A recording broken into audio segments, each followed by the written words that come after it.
Good morning friends, সবাইকে জানাই শুভ মহাপঞ্চমী শুভেচ্ছা।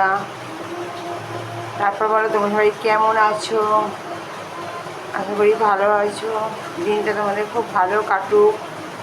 আরম্ভ হয়ে গেছে পুজো, আজকে তো পঞ্চমী।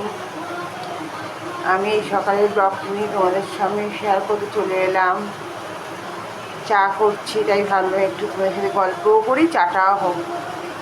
আমি তো দুধ চা খাই, দুধ চা আমার খেতে খুব ভালো লাগে। আজকে ভাবছি একটু আদা দেবো।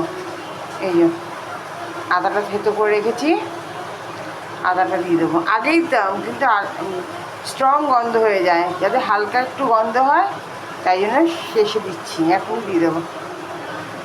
তারপর বলো তোমাদের চা ফা খাওয়া গেছে কিনা, পুজোর শপিং কি কমপ্লিট? একটু কমেন্টস করে জানিও। আমার চা তো টকবক টকবক করে ফুটছে।